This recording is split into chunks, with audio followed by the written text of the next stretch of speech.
a gente está falando um pouquinho sobre a nossa responsabilidade enquanto cristãos, enquanto pequenos cristos, para de alguma forma contribuir para a transformação da vida das pessoas. É muito comum que as pessoas, quando pensem em fé cristã, pensem apenas numa prática religiosa, numa série de rituais. Eu acho que talvez por isso que a gente se perca tanto na igreja, porque a gente briga à toa e porque a gente corre atrás do vento.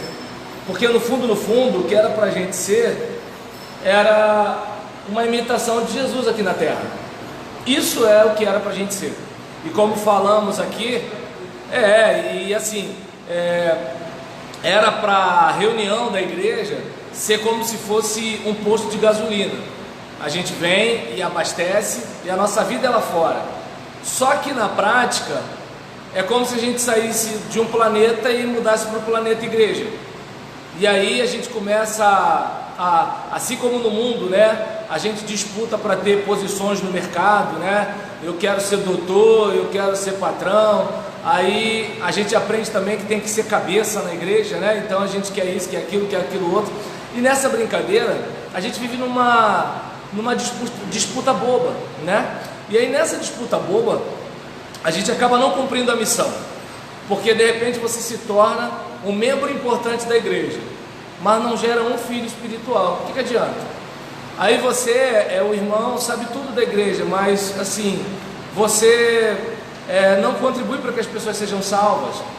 Ou então de repente você é aquela pessoa que todo mundo requisita para cantar, para tocar, para pregar, mas assim, você não tem relevância na vida das pessoas. Então aí eu pergunto, o que adiantou? Eu criei uma carreira religiosa na igreja, mas eu não me tornei alguém relevante no mundo como um seguidor de Jesus. Então, assim, é algo que acaba não tendo valor, certo? E a gente vai continuar aqui a nossa conversa a respeito dos 4 pilares do discipulado continuado. É bom lembrar que o discipulado continuado é um conjunto de atividades cujo foco é o cumprimento da grande comissão.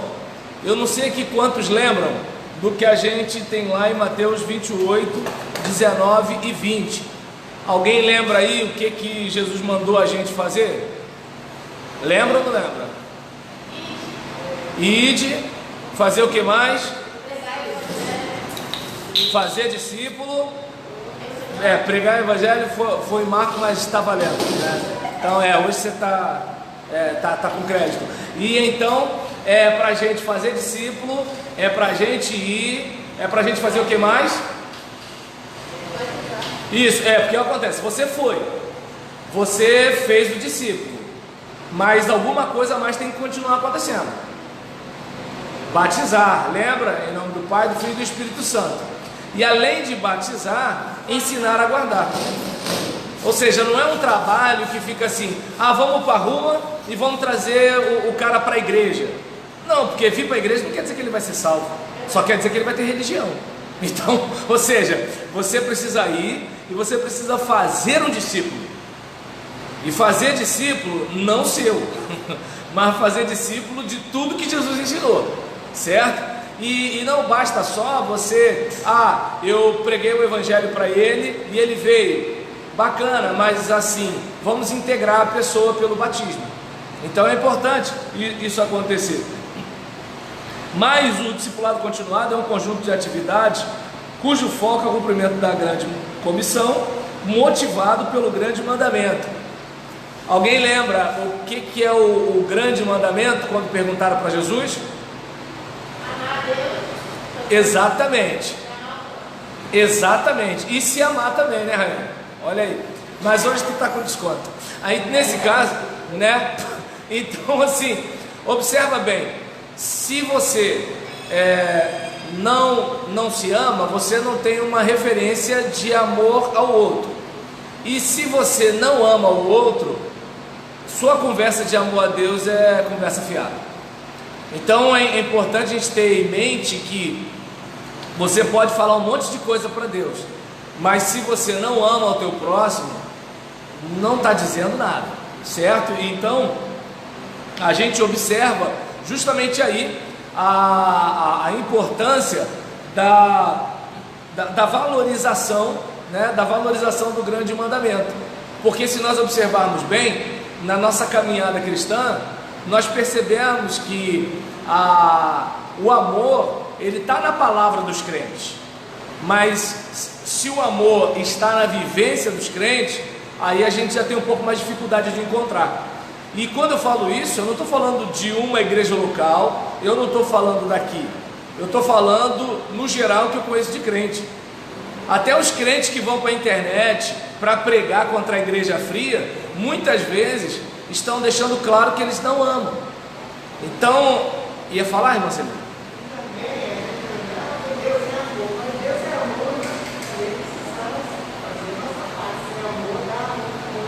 É claro, porque o que acontece é o seguinte, que não existe cristianismo de verdade sem amor ao próximo, né? E o amor ao próximo tem a ver, inclusive, com o momento de puxar a orelha, com o momento de abraçar, e a pessoa, inclusive, perceber que você está, como é que eu posso dizer?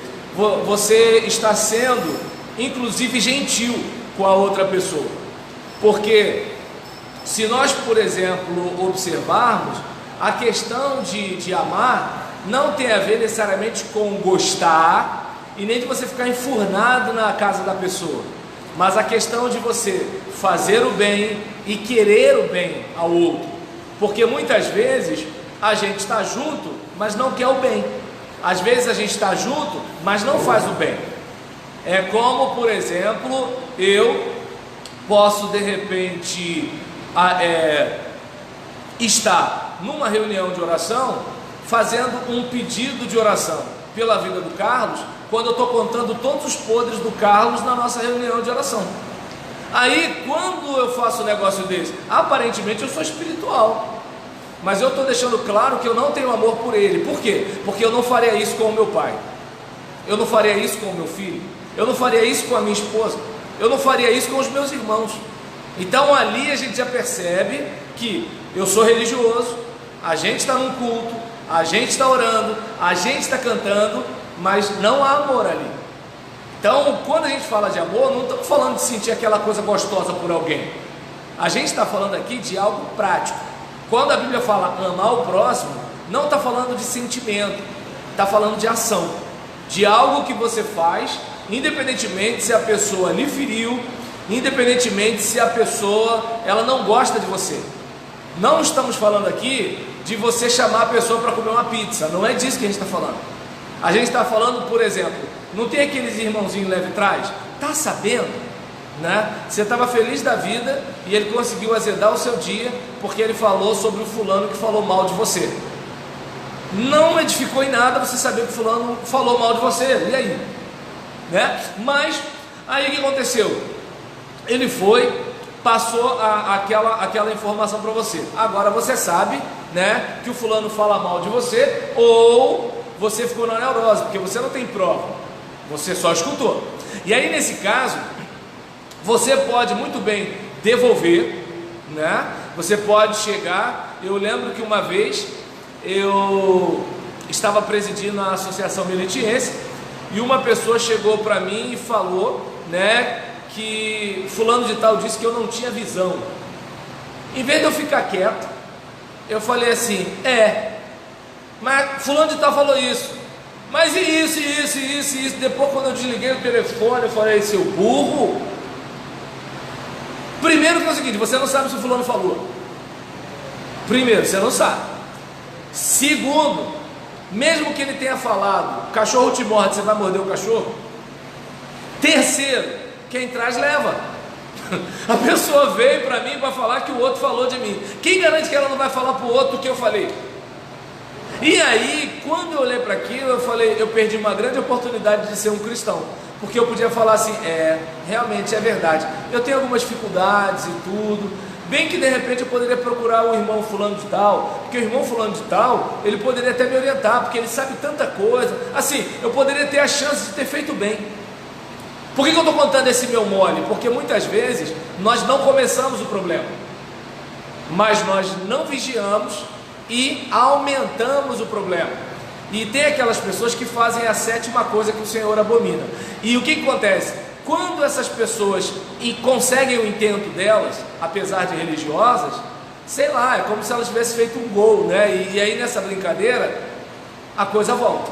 E aí fica aquele ping-pong. Quando vai ver, o parquinho está pegando fogo, né? E por quê? Porque a gente não vigiou. E nesse caso aqui, a gente observa, perdão porque eu demorei bastante falando sobre o grande mandamento. O discipulado continuado é um conjunto de atividades cujo foco é o cumprimento da grande comissão e é motivado pelo grande mandamento. Não adianta a gente evangelizar sem amor, não adianta a gente ir para a rua sem amor, não adianta a gente estar tocando aqui na frente sem amor, não adianta eu ser pastor sem amor, não adianta ser diácono sem amor, não adianta você ter cargo na igreja sem amor. Tudo bem, você é um medalhão, você fala, você farra, você acontece, mas você não ama as pessoas, você não se importa com elas, que se dane se elas estão indo embora, que se dane se a igreja está ficando vazia, eu não estou nem aí, porque eu quero, né, fazer a vontade de Deus, mas a vontade de Deus é que as pessoas sejam salvas. Então o que acontece? Mas fulano não prestava, mas enquanto ele estava ali, havia a chance dele mudar. Agora que ele não está, e aí? Só se o anjo for lá falar com ele. Então é importante, né, a gente observar que o amor a Deus, o amor ao próximo e o amor a si mesmo precisam fazer parte da nossa vida. O problema é que tem crente que não se ama, e um crente que não se ama, ele não tem uma boa referência para amar o outro. E o cara que não se ama e não ama o outro, ele vai ficar cantando para Deus, mas Deus sabe que não é verdade, né? E assim, eu não sei até que ponto a cantoria dele é adoração, eu não sei que ponto o dinheiro dele é oferta, porque dinheiro para a igreja é diferente de oferta a Deus, e música na igreja é diferente de adoração a Deus, são duas coisas diferentes, certo? E aí, lembremos também que as pessoas que precisamos alcançar são aquelas que não frequentam igrejas evangélicas. Enfatizamos que o discipulado continuado até o presente momento é sustentado por 4 pilares: grupos pequenos, exortação mútua, mentoria continuada e prestação de contas, dividido em 4 etapas: pescaria, integração, treinamento e diaconia, constituído de 4 estratégias: oração intercessória, contato frequente, discipulado 1 a 1 e discipulado em grupo, dependente de 4 fatores de sucesso, críticos de sucesso: amor pelas almas, cristãos comprometidos, adoração contagiante e igreja acolhedora. E é construído com 4 ferramentas: pré-evangelismo, evangelismo, pós-evangelismo 1 e pós-evangelismo 2. Hoje pensaremos um pouco a respeito dos 4 pilares do discipulado continuado, e hoje especificamente a respeito de grupos pequenos. Quando a gente observa aqui a questão da recomendação dos 4 pilares, é porque é aquilo que vai sustentar o trabalho. Se a gente não fizer um trabalho com grupos pequenos, ficarmos só no grupo grande, a gente faz tudo no atacado, mas não faz no varejo. E no atacado parece que está tudo legal, certo? Então, Raiane, por gentileza, você pode pegar uma apostila lá no gabinete da Porto? Isso, valeu. A respeito, né, página 5. E a respeito da questão dos pilares, por quê? Porque os grupos pequenos é um tipo de coluna que vai sustentar. Opa! Então tá legal. E em relação à questão, né, dos grupos pequenos, isso é um dos pilares. Por quê? Porque sustenta, dá suporte, certo? A questão das 4 etapas, porque a gente vai fazer uma coisa depois da outra. Você não vai construir uma laje sem fazer o fundamento. Aí talvez alguém diga assim: mas se eu quiser Bem, se você fizer uma laje, né, com o poder de fazer o concreto levitar, tudo bem, você fica assim, aí o cara vai, joga o concreto, aí você com o poder da mente leva o negócio lá para cima, porque de acordo com tudo na vida, você começa nas etapas, você vai subindo, construindo, edificando e assim por diante. Opa, obrigado, Joel. E em relação a questão, por exemplo, das operações matemáticas, você não começa fazendo conta de dividir por 2 números. Não, você lembra lá atrás, somar e subtrair. Você aprende essas coisas primeiro. Você não vai começar a fazer equação do 2º grau assim, não. Você vai aprender a fazer as 4 operações primeiro. Então, por isso a questão da etapa. Como é que você vai discipular um camarada? É muito comum a igreja fazer essas coisas. A gente às vezes está doutrinando gente que não está salva. É como você, por exemplo, ensinar direito para o criminoso. O que acontece? Você, por exemplo, está dando fundamento para alguém que assim vai fazer uso daquilo para quê? Porque um coração que não foi convertido, uma alma que não foi transformada, ela pode usar inclusive ferramentas bíblicas para o mal. Pode parecer esquisito isso, mas a Bíblia já foi muito usada para o mal, e ela ainda só que a gente tem, quando eu falo foi, por causa de dados históricos. Então a gente observa, né, a importância das etapas, uma coisa de cada vez, cada coisa no seu lugar. Você vai reparar que Deus é onisciente, onipotente, onipresente, mas o que Deus faz? Primeiro, Ele, eu quero que essa terra que está sem forma e vazia vá ganhando forma. Ela vai ganhando forma, aí eu vou enchendo. Depois de dar forma, depois de encher, eu coloco o homem. Agora imagina se Deus falar assim: primeiro eu quero que a terra esteja cheia de seres humanos.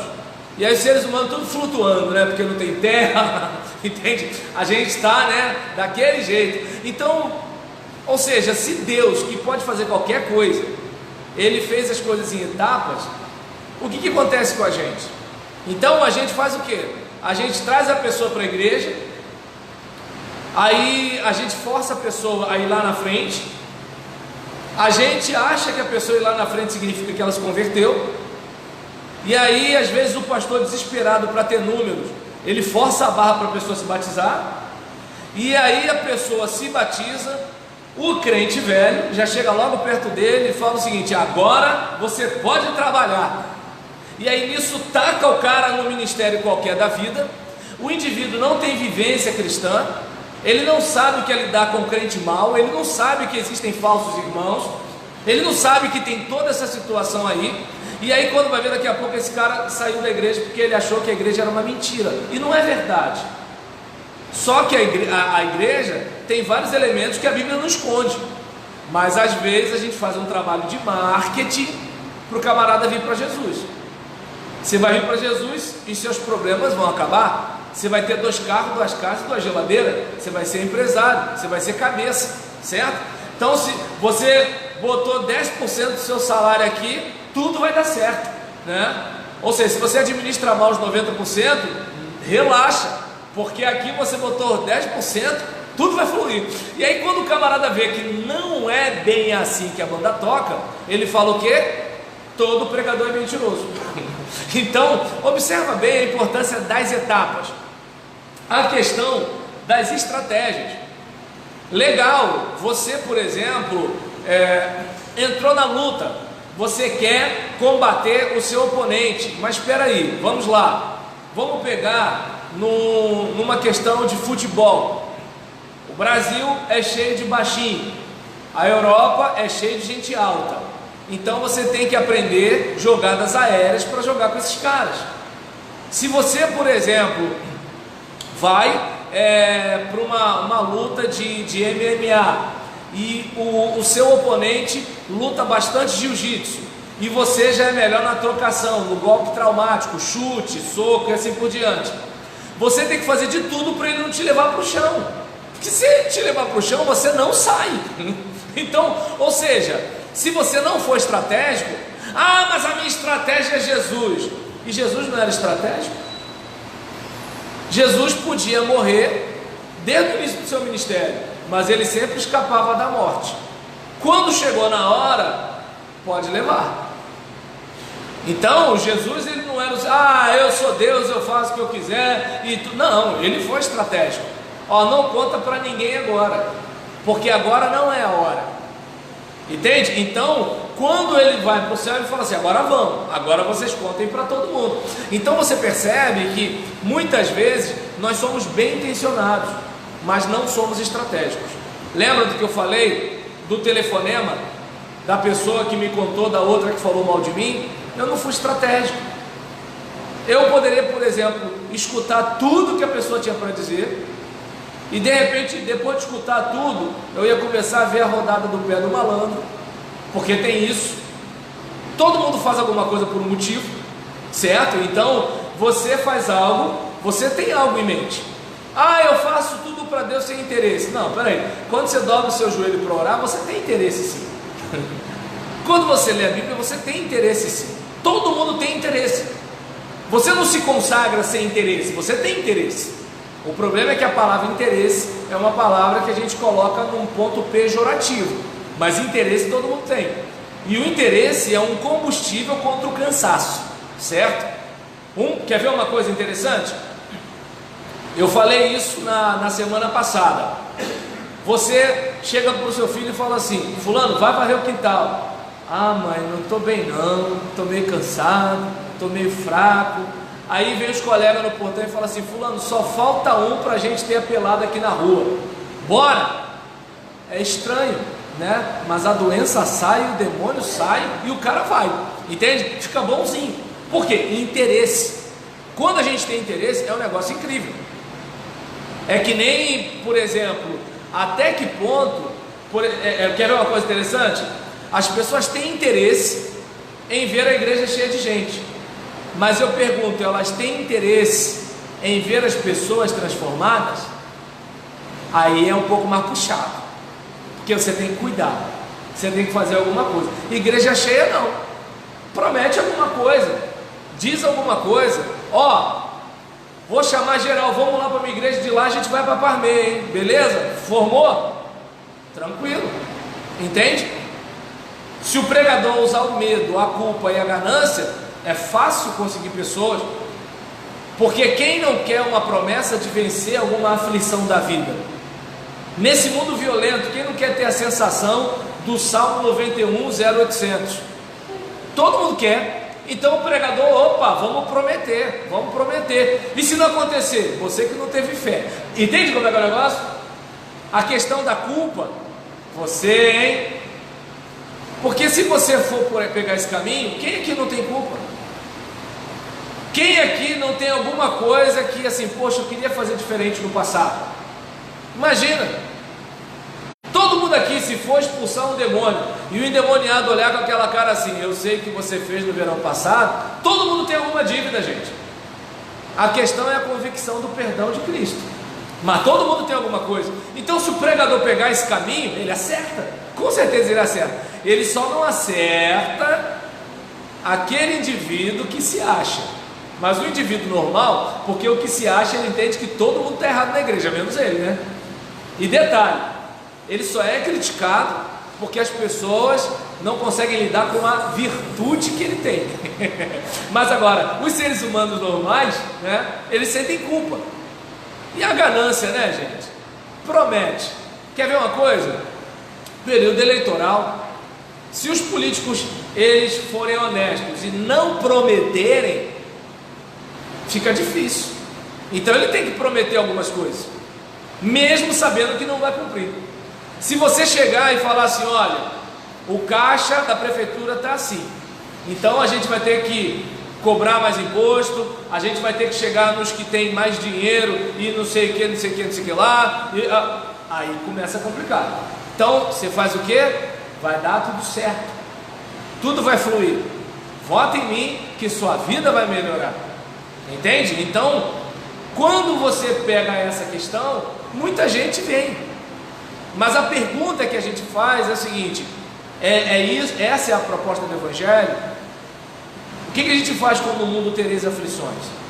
Então, eu não sei se dá para perceber que encher a igreja é diferente de discipular pessoas. É diferente, é muito diferente. Discipular é o seguinte: quem quiser vir após mim, negue-se a si mesmo, tome sua cruz e siga. Primeiro, eu não quero me negar a mim mesmo. Para mim já é difícil. E olha que eu tenho algumas décadas de caminhada cristã. Sou pastor, vai fazer 16 anos. Estudo teologia há coisa de 20 anos. Então, eu tenho um pouquinho de caminhada, mas eu não quero negar-me a mim mesmo. Não quero. Eu quero fazer tudo que eu quero. Dói para mim dar o braço a torcer. Dói para mim ter que comer um jiló junto com o irmão, porque eu não gosto, tá? Para quem gosta não é sacrifício. Então, dói para mim passar por algumas situações, negar-me a mim mesmo, tomar cruz. E cruz, gente, não é, por exemplo, a minha sogra é uma cruz. Não, porque é o seguinte: você escolheu a esposa, a sogra veio no pacote, né? Então você não decidiu, certo? Então, esse meu joanete é uma cruz. Não, você não escolheu o joanete. Agora, cruz, vocês ainda estão pensando na sogra, né? A sua risada te condena. Então o que acontece? Por exemplo, quando a gente fala de cruz, é o seguinte: eu posso perder esse emprego se eu for fiel a Deus. É decisão, percebe? Por isso que é cruz, porque você decide. Não é um negócio que vem, é um negócio que você carrega sabendo que você podia soltar a qualquer momento. Então entende a questão de quando a gente fala, né, de pilar, coluna, etapa, uma coisa depois da outra, estratégia, né, de você ser estratégico, né? Por quê? Porque se a gente não tiver esse cuidado, a gente não discipula. Fatores críticos de sucesso. Por que fatores críticos de sucesso? Porque eles são decisivos. Se a gente não tiver amor pelas almas, se os cristãos não forem comprometidos, e o compromisso aqui é o seguinte: você não tem como salvar a pessoa, mas você pode escrever uma lista com 10 nomes de pessoas. Você não tem como converter ninguém, mas você pode orar por essas pessoas uma vez por dia. Entende como é que é o negócio? Você não tem como transformar a pessoa de perdido em salvo, mas você pode muito bem pedir 2 irmãos para ser seus intercessores nessa caminhada. Então, não sei se dá para perceber, se você não fizer o básico, você vai ficar com uma conversa de se tem um negócio que assim, eu ficava muito irritado. Tinha uma pessoa que não ia distribuir um folheto no culto, né, para o culto, não chamava pessoas para a igreja, e sabe, assim, não apoiava o trabalho evangelístico. E quando aquela pessoa tinha a oportunidade para orar, ela falava assim: que almas se rendam aos seus pés. Gente, o meu lado ruim ficava assim, muito cara de pau, porque a gente está pedindo para Deus fazer o milagre, que é a salvação, mas a gente não está fazendo o básico para o milagre acontecer. Então não vem com essa: Senhor, olha só, eu estou aqui envergonhado, eu sou um chechelento, fedorento, sem vergonha, descarado, me perdoa, lava o meu coração, me dá amor pelas almas, e não trata essas pessoas na minha infidelidade. Que almas se rendam aos seus pés, sim, mas a gente sabe que não é por nossa causa, porque a gente está vacilando. Aí beleza. Agora vem com aquela conversa como se a gente quisesse, porque a gente não quer. Quem quer dá um jeito. Quer ver uma coisa? Aquela mãe que está ali no pé do filho, essa que é a salvação dele. Fica no ouvido do pastor: pastor, ora pelo meu filho. Ela quer a salvação dele. Mas percebe a diferença de esforço? Muitas vezes ela não faz isso pelo filho da vizinha. Quando a irmãzinha do lado pede oração pelo filho, ela nem lembra de orar. Claro, estou falando hipoteticamente. Por que eu estou falando isso? Porque a gente vive dizendo que quer salvação de almas, mas muitas vezes o que a gente quer é igreja cheia. O que a gente quer é que o número da membresia aumente. Viu como nossa igreja está vazia? Essa é a nossa preocupação. Quando eu falo nossa, é retórico, tá, gente? Belfor Roxo não é assim. Entende? Mas de onde eu vim, da terra de onde eu venho, a coisa é mais ou menos assim. Como se mede sucesso de pastor? Membresia. Quantos membros tem sua igreja? Entende como é que é o negócio? Agora a pergunta é, como é que é a vida desses 500 membros, 1000 membros? Como é que é? Essa é a questão. Jesus só tinha 12, por 12 tinha um traíra. Olha como é que é o negócio. Então, observa bem. A gente verifica aqui a questão dos fatores críticos de sucesso e as 4 ferramentas, que é o pré-evangelismo. Se você não fizer um trabalho básico anterior, como é que você vai evangelizar? Legal, você vai fazer o culto ao ar livre, mas a igreja não tem a simpatia do povo. E aí? Você vai chegar, vai falar, vem para a minha igreja. Aí a pessoa fala assim, pastor, eu até acredito no seu coração, mas vou lá não. O que adianta? Imagina você chega e fala assim, fulano, olha só, entrega a sua vida a Jesus, e Jesus vai transformar a sua vida igual transformou a minha. Aí ele fala assim, não, então deixa do jeito que tá bom demais para mim. Entende como é que é o negócio? Claro, o povo é educado, não fala isso pra gente, mas vai que um dia você encontra aquele ímpio positivo, entende? Que não tem filtro, entende? E ele bota tudo para fora. Então é importante a gente fazer um pré-evangelismo, para depois fazer o evangelismo. E aí depois não para, faz o pós-evangelismo. Fazendo uma analogia com a venda, qual é o problema que a gente enfrenta muitas vezes? A gente faz de tudo para vender alguma coisa para a pessoa, mas depois que a pessoa já é nosso cliente, o que a gente faz? Isso aí você vê lá no serviço de atendimento ao cliente, isso aqui não é comigo, isso é com fulano de tal, bloqueia o número daquela pessoa, entende? É como, por exemplo, aquele camarada que está namorando, e aí entrega flores, faz poesia, um monte de coisa, depois que casou, está nem aí para a hora do Brasil, como se não tivesse que fazer uma manutenção. E aí lá na frente fala o quê? Pastor, o diabo, o Satanás, o sete bebe, o capiroto, ele acabou com o meu casamento. Tudo bem, eu não discordo que o diabo tenha trabalhado, mas ele teve uma sociedade, ele teve uma parceria. Eu não estou dizendo aqui que nós sempre somos os culpados de tudo, eu só estou dizendo que nós temos a nossa responsabilidade. A gente não tem como converter as pessoas, mas a gente pode orar por elas. A gente não tem como manter a outra pessoa apaixonada pela gente, mas a gente pode falar, com licença, por favor, me desculpe e obrigado. Isso a gente pode fazer. Claro que nem sempre dá para falar você está linda, porque nem sempre a pessoa está linda, entende? Mas também não precisa falar que está feia. Entende como é que é o negócio? A gente não precisa, quer dizer, a gente não pode entrar no coração da pessoa e fazer ela amar a gente, mas a gente pode se tornar amável. Então, o que eu estou falando aqui? Que a igreja não tem o poder de salvar o pecador, mas a gente tem as chaves do reino, e a gente pode abrir as portas, e a gente pode não ficar na porta, porque tem gente que não entra, tem gente que não vai entrar, tem gente que vai pular a fogueira do inferno e atrapalha a vida de quem quer entrar. Esse é o problema, entende? Não sei se deu para perceber, você não tem como transformar uma pessoa de ímpio em salvo, você não tem esse poder, mas você pode pelo menos facilitar.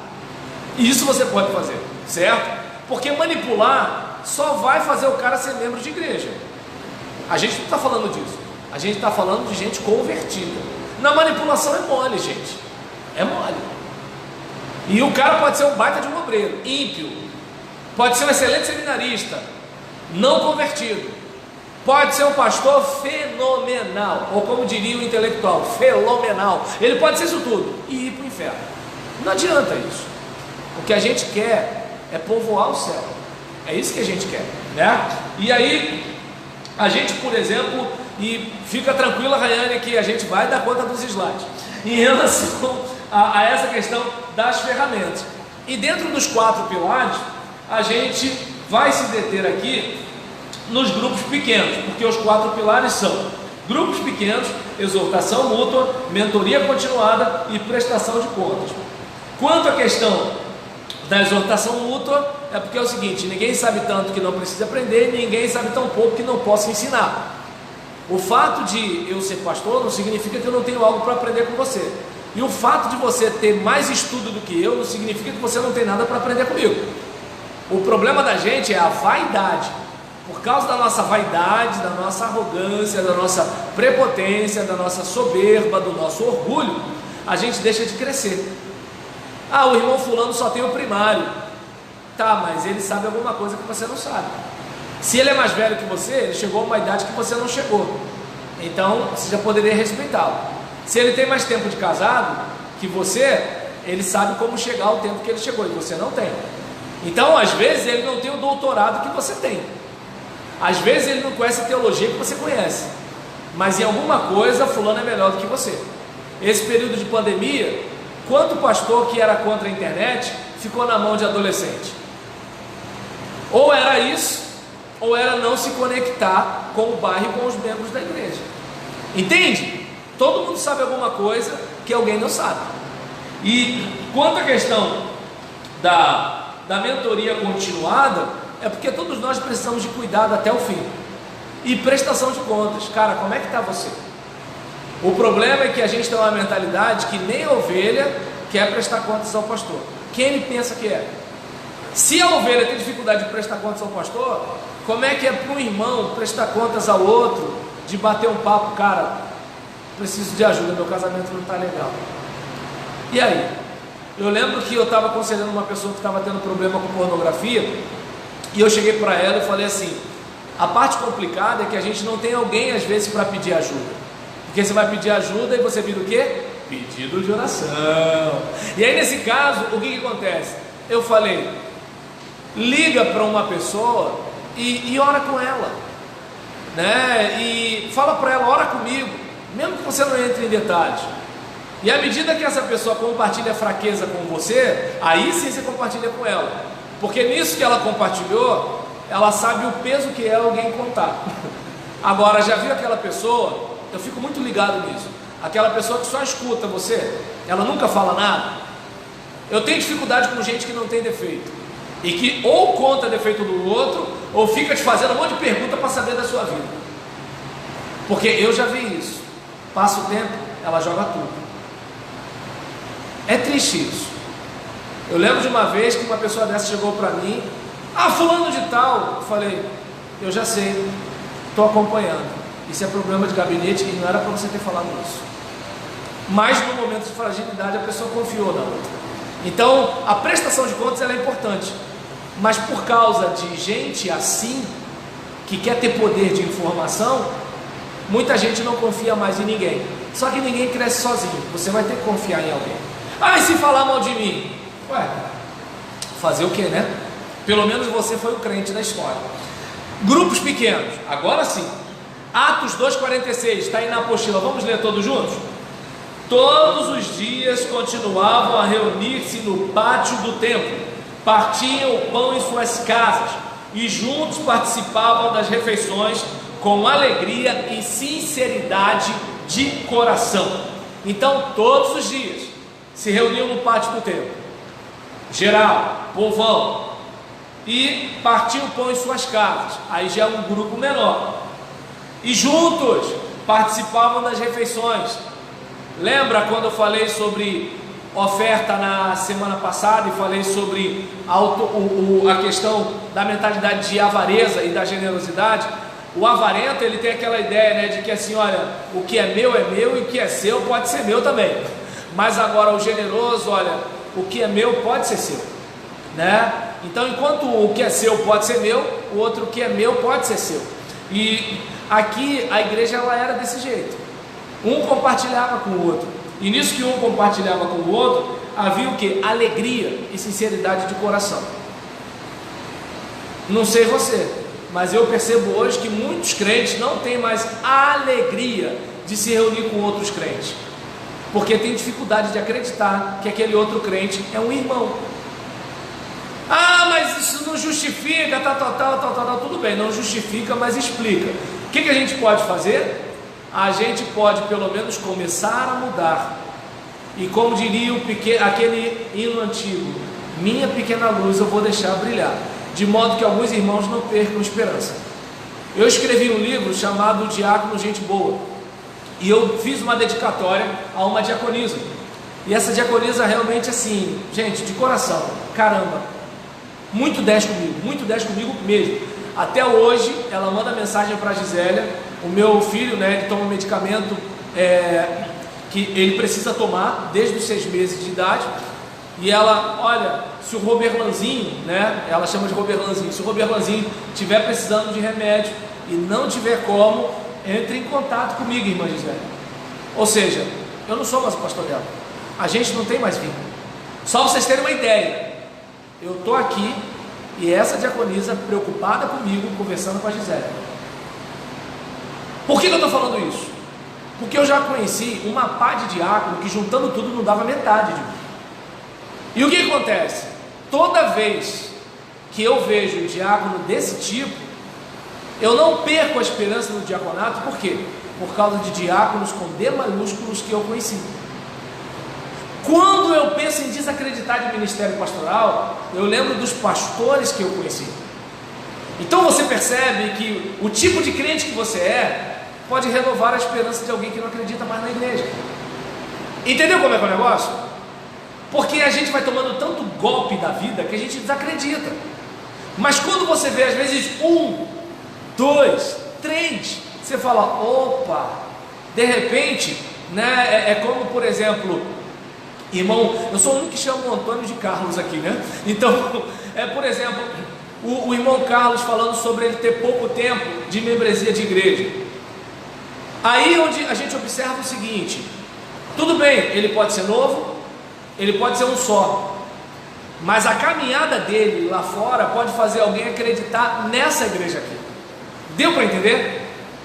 Esquece os outros membros, esquece o histórico da igreja, esquece o que aconteceu. A questão é que olhando a esperança já pode ser renovada. Então não menospreze o fato de você ser um membro, de você ser um diácono, de você ser um pastor, de você ser, mas tem fulano, esquece fulano Beltrano, faça a sua parte. Por isso a questão da alegria e singeleza de coração nos pequenos grupos, certo? E em grupos pequenos a troca de informação pode ser dinâmica, flexível e mútua. A exortação pode ser mútua, fazendo com que um irmão aprenda ensinando e o outro ensine aprendendo. Então a gente percebe que há uma dinamicidade, uma dinâmica maior. A gente está tendo uma flexibilidade. No grupo grande não dá. É como, por exemplo, fica difícil você trocar ideia comigo na hora que eu estiver pregando. Por quê? Porque se eu for, aí imagina, eu estou pregando, aí o Arthur, mas eu penso assim. Aí eu vou fazer algumas explicações, algumas considerações. Aí o Paulo, eu discordo do que o Arthur disse por causa disso e disso. Eu, por exemplo, estou tranquilo quanto a isso. Até porque eu não tenho dificuldade com discutir opinião, ideia, nada disso. A pergunta é, quando terminar o horário do culto, vai ficar todo mundo para ouvir a voz da Celina? Ou o Arthur, que falou durante 15 minutos, né, vai embora? Porque chegou a hora da Celina, mas já deu a hora do culto, de ir embora para casa. Então, no grupo grande é uma coisa mais padronizada. Mas agora, já reparou na classe de escola bíblica? Não deu para terminar, a gente termina na semana que vem. Mas, geralmente, alguém fala uma coisa, pergunta, questiona alguma coisa do tipo. Numa sala de casa, então, que é mais informal, aí que o negócio é bom.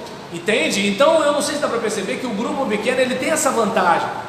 Mas agora, quando a gente padroniza inclusive o grupo pequeno, aí o grupo pequeno vira o quê? É um grupo pequeno com uma estrutura de culto de domingo à noite de igreja de 500 membros.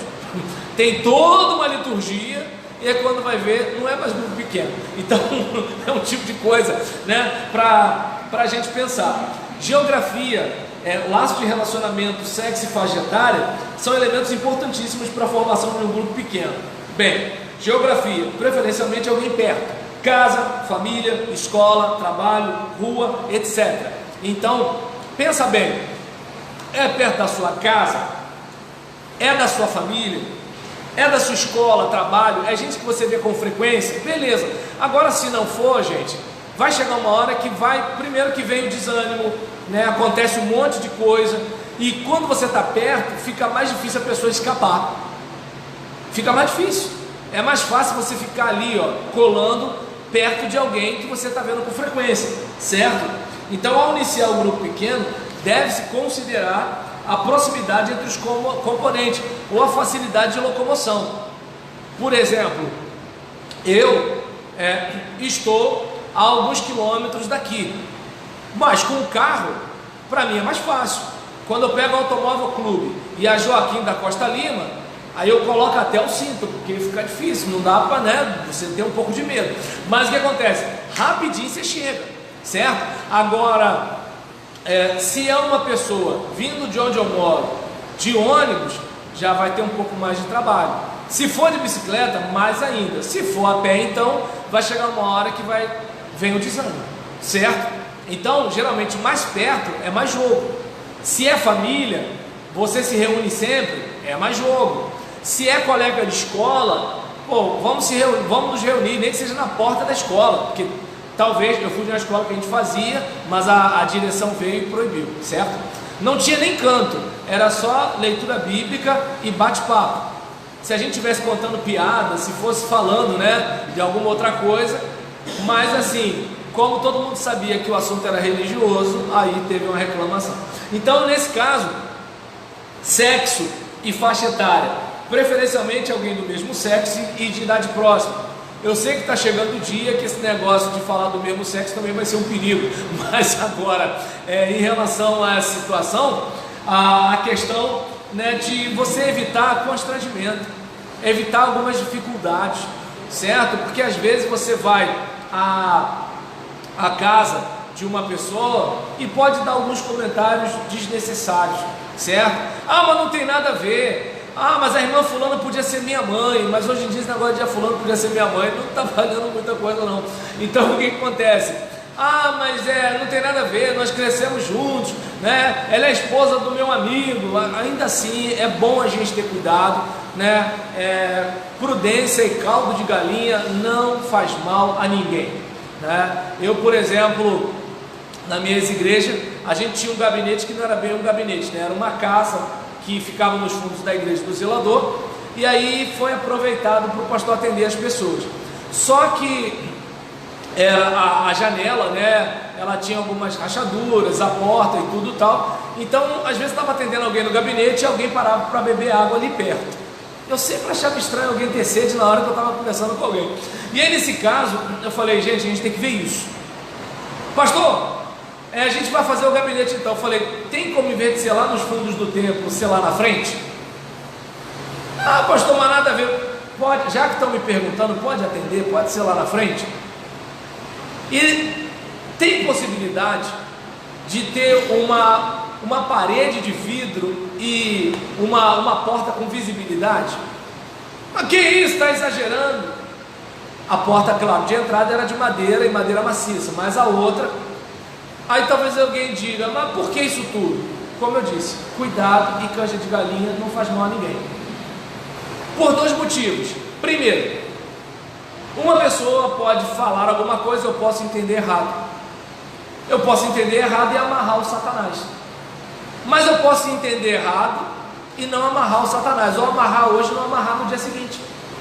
Amarrar no dia seguinte, mas não amarrar no mês seguinte. Amarrar no mês seguinte, mas não amarrar no ano seguinte. Porque tudo que o diabo tem é tempo.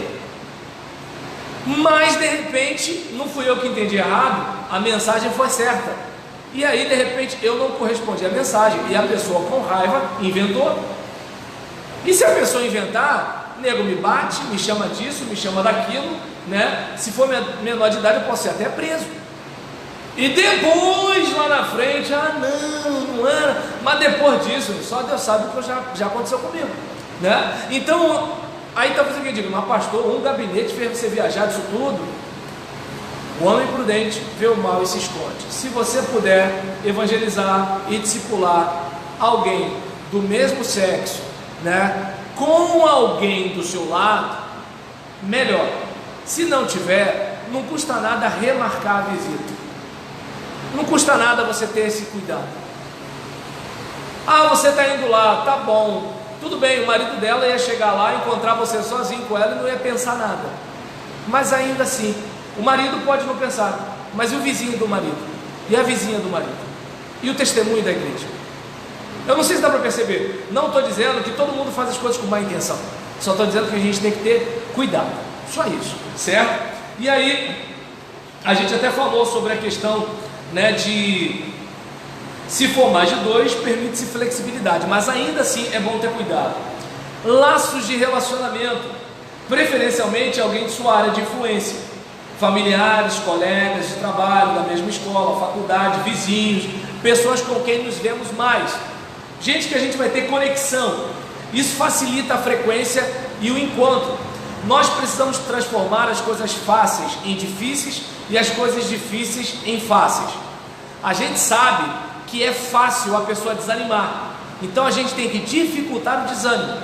A gente sabe que é difícil carregar a cruz, então a gente tem que motivar a pessoa e facilitar essa situação para ela caminhar.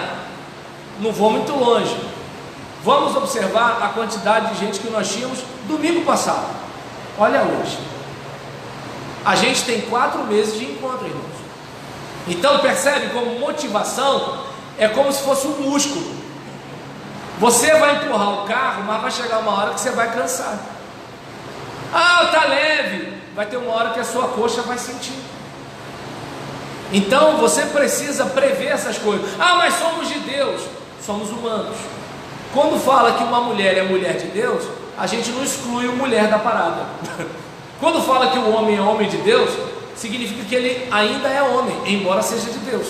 Então a gente tem que considerar essas coisas, certo? E aí, prefira pessoas do mesmo sexo, da mesma idade, do seu trabalho, da sua escola, próximo à sua casa, que tenham contato frequente com você. E eu volto agora a fazer uma pergunta. Qual é o foco do discipulado continuado? Qual é? Qual é? É o ID? Tem mais alguém que quer arriscar? Então, dá o clique para ir para a letra amarela. Qual é o foco? Vamos todo mundo junto? Qual é o foco? Exatamente, que é o ID, fazer discípulos, batizando, ensinando a guardar. A próxima pergunta: o que deve motivar o cumprimento da grande comissão? O quê? O quê? Se eu não tiver o quê? Amor, exatamente. Então, o que deve motivar é o que está ali, que ela já colocou? O grande mandamento. Sem amor não adianta, irmãos. Não adianta, amor. Não adianta, fazer, vamos evangelizar. Eu não amo. Eu posso estar evangelizando, para mim vai descer. Pode parecer engraçado isso, mas é verdade. Olha quantos convidados eu trouxe, olha quantos visitantes eu trouxe. Olha, fulano se converteu com a minha pregação, né? Aquela coisa todinha e tudo tal. E assim, ninguém considera o pré-evangelismo que foi feito, né? Às vezes aquele irmão que recebeu bem lá na porta ajudou o cara a se decidir por Jesus e o pastor está todo bobo, né? Ou às vezes o pastor pregou e ele não entendeu nada, mas o irmãozinho lá do trabalho dele, que é um crente nota 1000, é referência para ele, e o evangelizou durante aqueles anos todos no trabalho, e ele veio, e ele falou: quero ser um crente igual fulano. Entende como é que é assim, gente? Conversão não tem a ver com a gente, tem a ver com uma terra que foi arada e recebeu semente, e no momento que a gente não faz ideia, fulano falou: eu preciso disso, certo? E quem nós precisamos alcançar pelo discipulado continuado? Pessoas que não frequentam a igreja, exatamente. Você já tinha colocado ou ele respondeu certo? Aê, parabéns. E então a gente tem as tarefas para casa. Primeiro, continuar se empenhando em cumprir a tarefa do encontro anterior. Aí coloca lá as tarefas, por gentileza, Rayane. Primeiro, o que era para fazer? Orar por cada uma das. Espera aí, antes de orar era para fazer o quê? Relação de 10 pessoas. Quem aqui fez a relação de 10 pessoas? Diga, eu. Então tivemos 3 pessoas aqui, certo? E aí, nesse caso, em vez de o tio brigar com quem não fez, vamos bater palmas para quem fez, vamos lá? Aê! Parabéns para quem fez, tá certo? Isso aí. E quem não fez? Mas vamos focar em quem fez. Agora, nesse caso, você fez a lista com os 10 nomes e quem mesmo sem fazer a lista com os 10 nomes, fez com 5, 4, 3, não sei, mas orou por cada um desses nomes durante essa semana. Fala, eu. Opa, 3 pessoas. Para quem não orou, o tio não tem puxão de orelha. Mas para quem orou, vamos lá, vamos bater palma? Legal, bacana. E seguindo aqui, qual era a outra tarefa? Convidar 2, gente, olha só, ninguém está pedindo para converter ninguém. O pedido foi chamar 2 pessoas para orar por você por essa missão. Agora eu quero saber quem fez essa tarefa dificílima, que era pedir oração para outras pessoas. Quem fez, diga eu. Uma pessoa. Gente, agora, né? O tio não vai puxar a orelha de vocês, mas gente, eu vou pedir palma mais forte porque ela foi a única. Vamos lá, parabéns! É isso aí, tá vendo? Olha só, e detalhe, gente, eu pedi para bater forte e teve gente que nem forte conseguiu, hein, gente? Olha aí, vou orar por vocês. Então, em relação à questão das tarefas, continuando aqui, falei para se empenhar. E a tarefa dessa semana, além das anteriores que você não fez, né? Além das anteriores que você fez, é para dar pelo menos um presente para uma das 10 pessoas da lista. Ninguém está falando para você dar um carro, não é um Citroën, nada disso. Um presente, uma lembrancinha, alguma coisa. Sei lá, foi no camelô, lembrei de você, toma isso aqui. Acredito que dá para você fazer isso. Gente. Eu não sei até que ponto você realmente quer que as pessoas da sua lista se convertam, né? E detalhe, se você não fez a lista, vamos pensar nisso com carinho, tá, gente? Então, um presente. A outra questão de ligar pelo menos para 3 visitantes. Ah, pastor, semana passada não veio ninguém. Tá legal. Se você lembrar de pelo menos 3 visitantes que já vieram aqui, gente. 3. Com certeza você tem algum vizinho.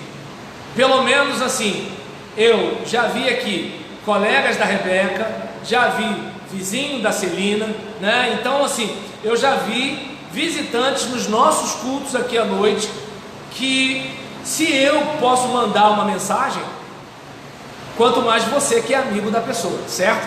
Então, mas é da minha lista? Não precisa ser da sua lista, é só um visitante. Lembra do amor, gente? Se não tiver amor, não adianta, é só número. Eu não sei você, mas eu não quero fazer só um. Seguindo aqui, convidar quantas pessoas para o nosso culto? Gente, convidar uma pessoa. Olha só, você tem vizinho, você tem colega de trabalho, você tem parente, você tem WhatsApp. Tem gente que está mandando aí, né, vídeo do Pablo Vittar, da esquerda contra-ataca, fora Bozo. Essa energia que você está gastando, que tal você gastar falando assim, vem para o culto? E eu não estou falando para divulgar a mensagem do pastor Roberlan, não. Você pode divulgar um versículo. Deus te abençoe. Deus abençoe. Meu Deus do céu, já deu a hora, né? O irmão Paulo, com muito carinho, não tocou a campainha, mas vai lá, irmão Paulo, toca a campainha só para fortalecer aqui. Eu preciso acabar com isso, né? Então, e memorizar as frases da Estrada Romana. Então, vamos lá, todo mundo. Vocês lembram, eu falo a referência, você fala a frase e todos nós falamos o versículo, tranquilo? Se você tiver com a apostila, com a cabeça em dia, você vai falando, senão a Rayane está projetando o slide lá e você olha lá para cima. Então vamos lá, Romanos 3,10, como está escrito, não há nenhum justo, nenhum sequer. Então tá bom, gente, olha para o slide, mas vamos ler todo mundo junto. Vamos lá, como está escrito, não há. Isso, Romanos 3:23. Todos juntos, pois todos pecaram e destituídos e estão da glória de Deus. Romanos 5:12. Portanto, da mesma forma como o pecado entrou no mundo por um homem e pelo pecado a morte, assim também a morte veio a todos os homens, porque todos pecaram. Romanos 5:8. Mas Deus demonstra seu amor por nós.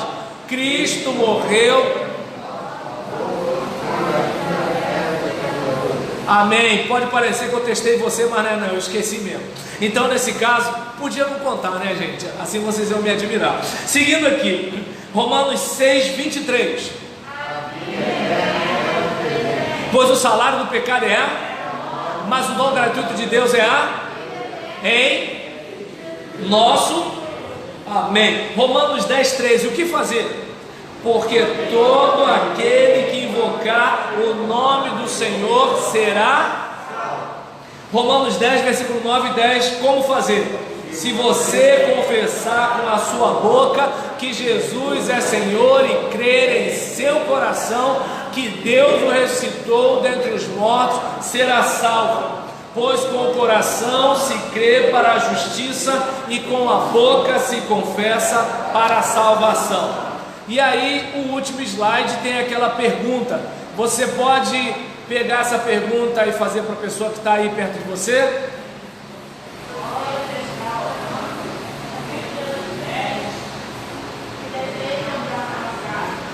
Tranquilo.